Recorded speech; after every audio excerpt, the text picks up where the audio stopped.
with the Jackson Chorale, the director also working with a special event at First Presbyterian Church, Wendy Treacher. Hi, Wendy. Good afternoon.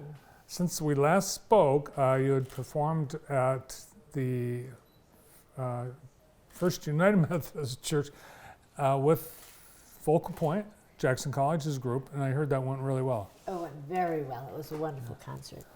But as you know, many musicians wear many different hats, and I do too. I'm the director of music at Jackson's First Presbyterian Church and have been, I think, a total of 12 years, I think now, 13, a while. And a long time ago, a lady from Jackson graduated from Jackson High. Her name was Colette Devine. And she made her fame and fortune in the world as a jazz singer. And she called the church, and she's given us many gifts over the years. The first of which was she established a concert series called the Divine Artist Series. And our first concert this year, the last time we had one was before the pandemic, I mean like the day before. So this is our first one after pandemic. And there are two lovely young harpists from the Eaton Rapids, Charlotte area. Deidreana Potter plays with the Jackson Symphony, and she has a sister, Acacia, who also is a wonderful harpist, and they do double harp concerts. And they're going to do a concert on the same afternoon as Michael Bolton at First Presbyterian Church at 3 o'clock. And it'll be about an hour to hour, 15 minutes worth of Christmas music for two harps. And they are wonderful musicians. They are just terrific. Wow. And Colette Devine has helped us to be able to offer this concert at no charge whatsoever. No donations, no nothing, just come and enjoy and get your holiday music started and your mindset right. Well, you can't beat that. No, you cannot. And they are very good. I've loved the harp for many, many years.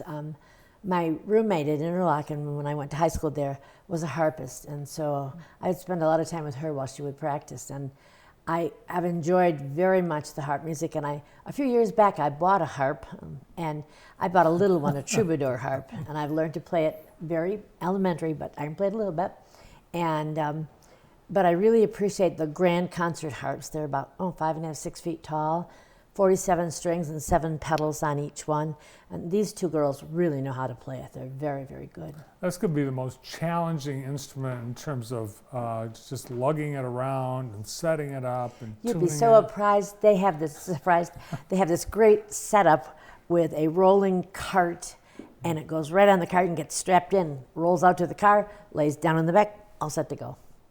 They've played at our church before, and we really love them very much. And their dad has got this down to a science. Nice.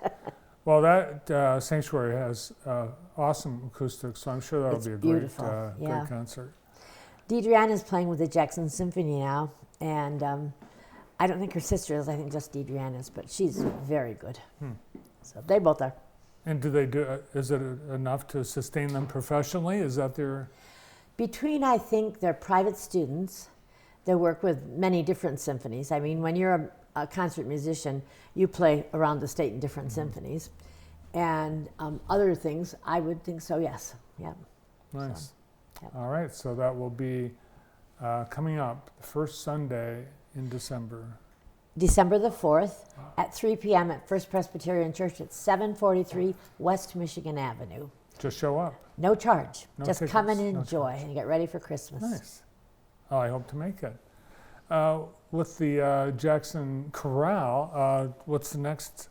December 18th is the chorale's next concert, and it will also be back at First Methodist Church. We're working on our favorite Christmas carols, of course, and this is the first Christmas concert since before the pandemic, so everybody said, I want to sing this, I want to sing that. And so we honored a whole bunch of their requests, and we're going to have two of the choirs from Northwest High School, Serenade, which is the women's group, and Vocal Dimension, and chorale, and those two groups are going to do the Vivaldi Gloria for the centerpiece. And Jackie Livesey will be there, of course, with the children's choir. Nice. Well, the vocal music program at Northwest High School has grown since Wendy was there directing it. Have they kept up to your high standards? Oh, yes. James Cumming at the middle school and Matt Snell at the high school, they are fabulous. James, a couple years ago, was voted Teacher of the Year for the state of Michigan for Vocal Music Teacher of the Year. And I wouldn't be surprised if Matt Snell will get that honor sometime in the near future, too. They are both wonderful people and wonderful musicians. And James was one of your students, too. Oh, yeah. Makes me very proud. Now, do you sing yourself? I have for a long time, but once you get past the age of 65 or so, your voice isn't the same as it used to be. I don't know how Michael Bolton does it. Well, I was at a Doobie Brothers concert that was canceled twice because of the pandemic. Finally, and Michael McDonald was, and we were talking about that type of voice, the Michael Bolton, Michael McDonald. It's kind of raspy. We think every note they sing, it's like doing further damage to their vocal cords. But I couldn't believe it. He sang every song and at full power. There are no voice tracks. It was just at whatever age he is. It's amazing.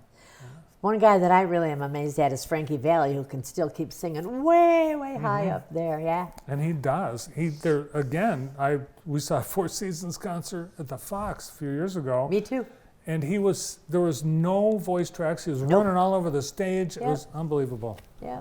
So nice. I wish my voice had stayed around that long, but I worked with the kids for too many years. You know how it goes. I'm not a singer at all. So. I want to ask you about the ABC Bakery. Wendy's husband, Randy, opened the brick and mortar ABC Bakery just a few weeks ago, and it's taken off like crazy. Oh, yes. Better and faster and more than we ever thought it would. So, yeah. How many pies are on the order sheets for Thanksgiving? I don't even want to tell you. It's 400 and some. Wow. We are cranking out pies like you wouldn't believe. So that's awesome. Yeah. Well, great. Well, I think it's a labor of love on his part. He loves to bake. Yep. Nice. All right. So Jackson's First Presbyterian Church for the free Christmas concert featuring not one but two harps is Sunday, December 4th at 3 p.m. 3 p.m. and it's free. Just show up. Awesome. Great to see you. Thanks. Thanks for helping us to promote this to our community. You bet. It's a nice Christmas present for our community. It is. It's awesome. We've got so many talented groups and musicians. It's great when they're sharing. Wendy Treacher, who heads up the music at Jackson's First United Methodist. No. At Jackson's First Presbyterian Church. Got it. All right. Thanks, Wendy. Thank you, Bart. We've got more things coming up.